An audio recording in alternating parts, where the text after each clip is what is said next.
이번 시간은 임대인과 임차인의 협상력의 차이. 제가 전에는 이제 지위의 차이라고 이제 표현을 했었는데, 이 지위라는 게 참 뭔가 뉘앙스가 좀 이상한 말이어서 제가 가격을 결정할 때 협상력의 차이에 의해서 가격이 좌우되는 경우가 굉장히 많거든요. 협상력이라는 게 어마어마하게 중요합니다. 여기서 협상력이 뭐예요? 아쉽냐 아니냐거든요.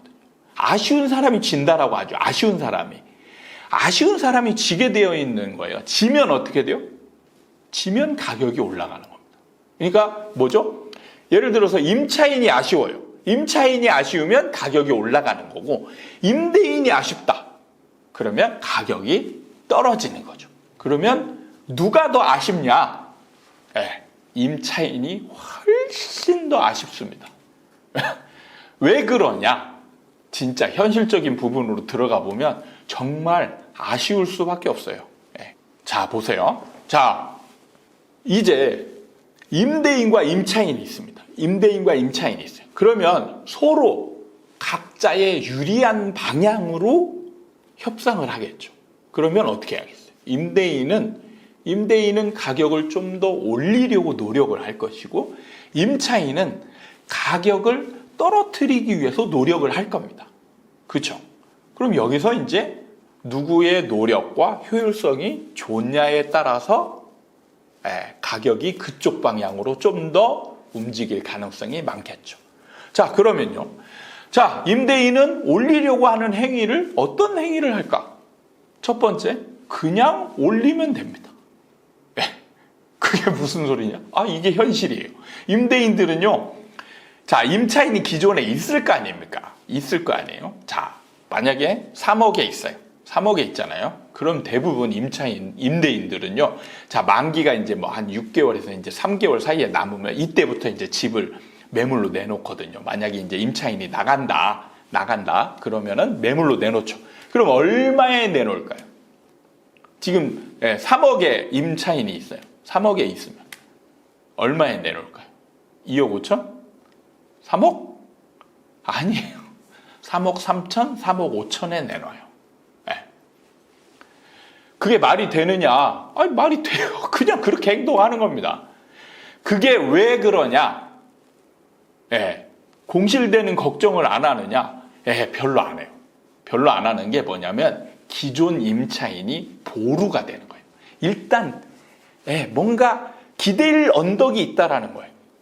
그냥 아예 빈집이 있는 상태와 기존 임차인이 있는 상태의 임대인의 심리 상태가 완전히 다릅니다.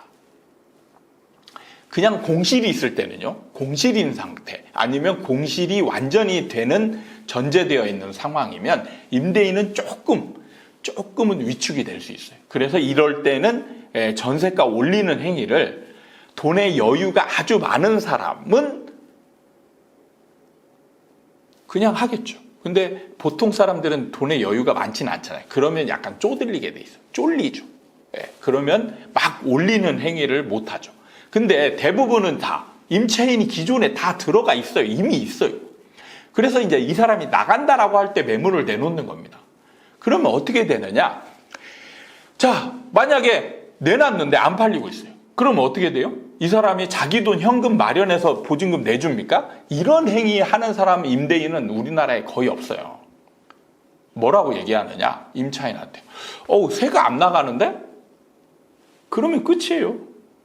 일단은 이게 이런 행위를 몇 번은 시도하게 됩니다. 이게 뭐냐? 든든한 뒷배경이 있으니까 이런 행동을 할 수가 있는 거예요. 정말 임차인 입장에서는 정말 짜증나고 얄밉고 완전 때려 죽이고 싶은 임대인이죠. 근데 임대인들은 이렇게 행동해요. 대부분 합니다. 이걸 알고 있어야 돼요. 임차인이라면. 임대인들은 임차인이 보루가 돼서 든든한 뒷배경이 생기는 겁니다. 그래서 올리는 행위를 쉽게 할 수 있어요. 아주 쉽게 해요. 근데 임차인은 임대료를 내리기 위해서 어떤 행위를 해야 임대료가 내려갈까요? 생각을 한번 해보세요. 임대료를 내리기 위해서 어떤 행위를 해요? 임대인한테 가서 깎아달라고 하겠죠. 깎아달라고 하겠죠. 근데 이거는 깎아달라고 하는 행위는 뭔가 압박이 되는, 그러니까 절실한 행위는 아닌 거예요. 그냥 한번 시도해 보는 거죠. 그러면 깎아보기 위해서 할 수 있는 진짜 절대적인 행위나 이런 게 있어야 되는 거죠. 그러면 뭐냐? 나간다는 방법 외에는 없어요. 나 나갈 거야. 네. 그 방법 외에는 살면서 내가 임대료 깎아달라 이거밖에 없는 거예요. 네.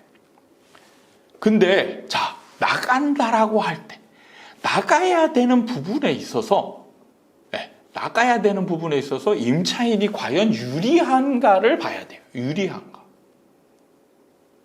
자, 이사를 가는 거잖아요. 이사. 나간다는 건 이사를 가는 겁니다. 그러면 자, 이사 갈 때 뭐예요? 우리가 이사를 되게 귀찮아하죠. 가기 싫어하죠. 왜요? 이사 가려고 하면 뭔가 손해보는 게 막 생겨요. 이사 가는 행위 하나만 가지고 뭔가 손해보는 게 막 생깁니다. 그게 뭐예요? 자, 이사 가려면 이사 비용이 있어야 돼요. 이삿짐 센터 불러야 되잖아요. 요즘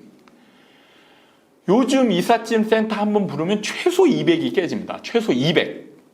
예, 최소 200.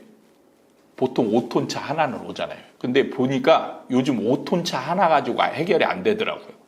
5톤 차 하나에 뭐 한 2톤 차? 예. 그래서 보통 그렇게 와요. 그 다음에 요즘 고가 아파트를 많죠. 사다리차 아니면 뭐 엘리베이터 잡으면 엘리베이터 비용 내야 돼요. 예. 그래서 이사 가려고 하면 최소 200 깨집니다. 최소. 그 다음에 뭐 이사 가면 그냥 갑니까? 기본적으로 이사 갈 집에 인테리어 정도는 또 해야 되잖아요. 도배 벽지. 그것도 최소 100은 깨져. 예. 최소 100은 깨집니다. 조금만 신경 쓰면 뭐 200, 300 들어가는 건 일도 아니고요. 그 다음에 또 뭐예요? 부동산 비용이 나가잖아요. 복비라고 하죠. 복비. 중개 수수료. 왜? 이사 안 나가면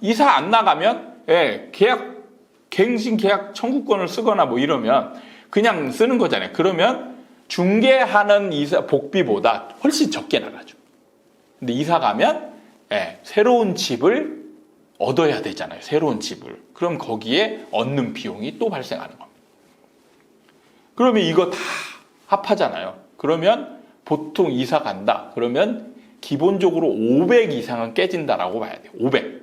자, 그러면 여기서 이제 고민해야 될 게 뭐냐면 임차인 입장에서 500이 깨지는 겁니다. 이건 그냥 날아가는 돈이에요. 날아가는 돈입니다. 자, 그런데 만약에 전세금을 1,000원을 올려줬다. 그럼 내가 1,000원을 손해보는 겁니까? 이렇게 생각하는 분들이 있을 수 있는데 절대 이렇게 생각하면 안 돼요. 임대차 보증금, 전세금은요, 내가 임대인한테 돈을 무이자로 빌려주는 거예요. 돈을 받아내는 거예요. 내 돈이 없어지는 게 아니고 그냥 빌려주는 돈이 늘어날 뿐입니다. 이걸 잘 이해해야 돼. 이거를 지금 잘 모르는 사람들, 그냥 뭔가 손해보는 느낌, 막 이런 게 굉장히 강하게 이제 자리 잡고 있는데 제대로 알아야 됩니다. 보증금을 올려주는 거는 그 금액 전체가 손해보는 게 아니란 얘기예요. 그래서 뭐냐? 이자만큼을 손해보는 겁니다. 이자만큼. 내가 만약에 1,000만 원을 올려줬다. 그러면 1,000만 원에 대한 1년, 2년치 이자가 내가 이제 실질적인 손해라는 거죠. 그러면 자, 비교를 해봐야죠. 비교를 하면 500만 원은 이미 그냥 이사 간다라고 하면 손해보는 거예요. 그러면 내가 이사를 안 간다라고 생각하면 냉정하게 생각하면 500만 원보다 싸게 이자가 나가면 내가 어떻게 보면 그게 더 유리한 거잖아요. 그렇죠? 그래서 전세금을 올려줘도 이사 가는 것보다는 어느 정도 올려줘도 임차인 입장에서는 오히려 손해가 아닌 게 되는 거예요. 아주 진짜 더럽죠. 가만히 있어. 야, 손해가 아닌데 냉정하게 현실적으로 보면 임대료를 내가 올리는 걸 거부하면 나가야 되잖아요. 나가야 돼. 그러면 나갈 때 무조건 비용이 발생한다는 거예요. 500만 원 정도는 날라가야 돼. 그러면 냉정하게 생각하면 500만 원 정도의 이자를 주지 않고 한 400만 원, 300만 원이 이자가 나가는 전세 비용을 올려준다라면 그냥 올려주는 게 현실적으로 나은 겁니다. 네. 아주 지랄 같은 거죠. 그래서 임차인은요, 올려주는 게 냉정하게 보면 더 나을 수 있어요. 얼마까지? 이자에 500만 원에 해당하는 금액까지. 이게 얼마냐? 한 5천만 원 정도 올려줘도 5천만 원 올려주는 게 이익이라는 얘기예요. 5천만 원 정도까지. 금리에 따라서 다르겠지만. 그래서 현실적으로 생각해 보면 이사를 가기 싫어해요. 이사를 가기 싫어합니다. 그래서 자, 여러분 투자 상품을 고를 때 어떤 게 가격이 잘 올라가느냐? 오래 거주하는 사람이 많을수록 가격이 잘 올라갑니다. 그래서 오피스텔이 잘 안 올라가는 원인 중에 하나가 뭐냐면 오피스텔에 사는 사람들이 대부분 1년, 2년 내에 다 이사가요. 오래 살지 않아요. 이렇기 때문에 이 임대료를 올리기가 어려운 겁니다. 왜냐하면 저항이 약한 거예요. 근데 아파트를 들어가면 대부분의 임차인은요, 거기에서 최소한 2년, 4년, 막 6년 이렇게 살고 싶어 해요. 그럴 때 이 임차인의 냉정한 현실적 고민을 보면은 뭐냐? 이사 가는 것과 전세로 올려주는 것과 어떤 게 나은가를 고민하게 되고 결국에는 어느 정도 올려주는 선에서 타협을 한다는 얘기죠. 자, 그러면 이것만 봐도 임대인은 올리는 행위를 아주 쉽게 할 수 있어요. 아주 쉽게 할 수 있는데 임차인은 내리려고 하면 내리는 행위를 아주 쉽게 할 수 없어요. 정말 어렵게 해야 됩니다. 이미 협상력에 있어서 누가 아쉽냐? 임차인이 아쉬워요. 임차인이 굉장히 아쉽습니다. 이걸 잘 이해하셔야 돼요. 네. 그래서 주택이 뭔가 불안한 요소를 가지고 있는데 임대료가 계속 올라가요. 임대료가 계속 올라가는 원인 중에 하나가 바로 이겁니다. 이거. 그러니까 월세 외국 미국이나 뭐 다른 데들도 계속 보면은 임대료가 올라가잖아요. 임대료 올라가는 원인이 가장 큰 원인이 이겁니다. 이거. 올려주는 것과 이사 가는 것과 비교해 보면 조금 올려주는 게 나은 겁니다. 그러면 임대인은 계속 올리려고 시도하고 결국에는 올라간다는 거죠. 올라간다는 거예요. 떨어지는 게 아니고 올라간다는 겁니다. 자, 이게 이제 중요한 겁니다. 이게 뭐냐? 필수품이기 때문에 그래요. 필수품이기 때문에. 내가 지랄 같으면 더러워요. 내가 안 하고 말지. 이게 돼야 되는데 안 되는 거예요. 안 하고 말지? 이게 안 되는 거죠.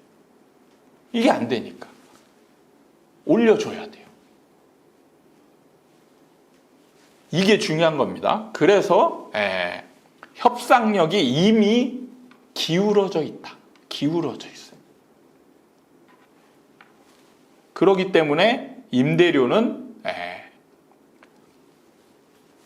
엄청나게 올라갈 수 있어요. 자, 그래서 임대인과 임차인의 협상력의 차이가 이미 어긋나 있다는 거죠. 동등해야 협상력을 가지고 가격을 내리는 쪽으로 활용할 수가 있는데 이미 내리는 거는 특수한 상황이 아니면 굉장히 어렵다는 얘기예요. 자꾸 이제 작년을 얘기할 수 있는 사람들이 있는데 작년은 정말 특수한 경우예요. 뭐냐? 임대차 3법 때문에 2020년 8월부터 2년 동안 임대료가 어마어마하게 폭등했잖아요. 그래서 제가 이거는 정상적인 시장 때문에 일어나는 게 아니고 임대차 3법 때문에 사람들이 새로운 제도에 적응하지 못해서 불안감을 가지는. 그런데 이 불안감이 누구한테 더 불리하냐? 임차인한테 불리해요. 그래서 폭등한 겁니다. 이 불안감은요, 항상 필수품이 없어지면 죽는, 그게 더 불안한 거죠. 임대인은 없어도 돼요. 없어도 됩니다. 왜? 돈만 손해보는 거죠. 근데 주택이 없으면 죽잖아요. 누가 더 절실합니까? 절실한 사람이 손해보게 돼 있는 거예요. 그래서 새로운 제도, 극단적인 제도가 왔을 때 누가 더 불안하냐? 임차인이 불리합니다. 불안하기 때문에. 그래서 폭등한 거예요. 폭등했으니까, 그러니까 이게 부작용 때문에 폭등을 했잖아요. 그러면 이제 안정적인 제자리 찾아가는 과정이 있는 겁니다. 그 과정 때문에 폭등했던 걸 기준으로, 꼭대기를 기준으로 하면은 폭락이 되는 거죠. 그래서 작년에 임대료가 폭락을 했던 거예요. 그게 임대료의 이런 지위적, 이런 구성 요소, 오를 수밖에 없는 구성 요소를 그게 이긴 겁니다. 이거는 특수한 상황이에요. 이걸 구분을 해야 됩니다. 그래서 현실로 일어났는데 이런 네 말이 맞냐? 이렇게 얘기하면 그거는 우연적인 상황과 필연적인 상황을 구분하지 못하고 우연적인 거를 모든 필연화시키는 오류를 겪는 겁니다. 앞으로 이런 일은 없어요. 이제 거의 절대 없다라고 보셔도 돼요. 왜냐하면 앞으로 임대차 3법이 새로 생기는 일은 없거든요. 새로 생기는 거, 임대차 3법이 존재해서 만기가 2년마다 도래하는 것 뿐이지 임대차 3법이 없다가 새로 생기는 상황은 앞으로 없어요. 이제 수십 년이 흘러야 이제 또 뭔가 시장이 어긋나니까 그러면 또 뭔가 이제 정부에서 도와줘야 되겠다 해서 법을 만들면 그때 가서 또 이제 또 이런 2020년과 같은 상황이 이제 벌어질 수 있겠죠. 그 전까지는 이제 2020년과 같은 상황은 절대 안 일어납니다. 절대 없어요. 그거를 이해하고 있어야 돼요. 그래서 이제 전세료는 이런 협상력의 차이 때문에 이제 임대인은 전세료를 올리는 게 너무 쉽고 임차인은 내리려고 하는 게 너무 어렵다. 그래서 결국에는 힘의 우위를 임대인이 쥐고 있기 때문에 상승 가능성이 훨씬 높다라는 거예요. 자, 아까도 얘기했지만 지금 오피스텔이나 재개발, 빌라 이런 순환이 잦은 것들은 임대료의 상승 여력이 아파트에 비해서 훨씬 떨어집니다. 이런 부분을 잘 이해하고 있으면 왜 이런 상황이 벌어지는지 이게 그런 상황이구나 이런 걸 알 수가 있어요. 자, 그래서 두 번째 타이틀에서 임대인과 임차인의 협상력의 차이 때문에 전세가 상승 가능성이 높다라는 측면 반드시 꼭 각인을 시켜줬으면 좋겠습니다. 지금 이번 시간까지 두 개의 큰 타이틀로 전세가 상승할 수밖에 없는 시장 구조를 가지고 있다라는 측면에 대해서 우리가 이해하는 그런 시간을 가져봤습니다. 그러니까 기본적으로 평온한 상황이면 전세가는 무조건 오르게 돼 있어요. 무조건 오르게 돼 있습니다.